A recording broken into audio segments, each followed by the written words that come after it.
वाळवा तालुक्यातील कासेगाव येथे अज्ञात हल्लेखोरांनी गोळ्या झाडून पांडुरंग भगवान शिंदे या शेतकऱ्याचा निर्घृण खून केला। या घटनेने कासेगावसह सांगली जिल्ह्यात एकच खळबळ उडाली आहे। सकाळी 8 वाजण्याच्या सुमारास हा खुनाचा प्रकार उघडकीस आलाय। रात्री उशिरापर्यंत खुनाचे नेमकं कारण समजू शकलं नाहीये। खुनाबाबत काही नागरिकांची कासेगाव पोलिसांकडून चौकशी करण्यात आली, मात्र हा खून आर्थिक वादातून झाल्याची शक्यता पोलिसांनी व्यक्त केली आहे।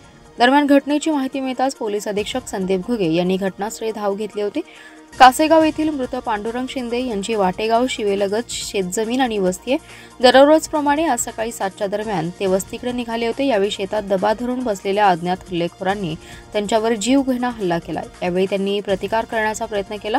अज्ञातांनी त्यांच्यावर 3 गोळ्या झाडल्या। एक गोळी त्यांच्या डोक्यात अडकली तर एक गोळी अंगातून आरपार झाल्याने त्यांचा जागीच मृत्यू झाला।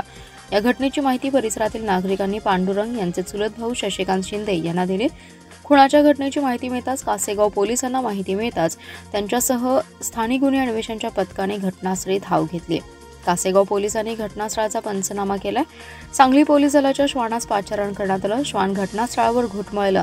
जिल्हा पोलीस अधीक्षक घुगे, अपर पोलीस अधीक्षक ऋतू खोकर, पोलीस उपअधीक्षक मंगेश चव्हाण यांनी घटनास्थळी भेट देऊन कासेगाव पोलिसांनी खुनाच्या तपासाच्या सूचना दिल्या। पांडुरंग शिंदे यांच्या डोक्यात गोळी अडकल्याने त्यांच्या मृतदेहाचं शवविच्छेदन मिरज सिव्हिल येथे करण्यात आलंय।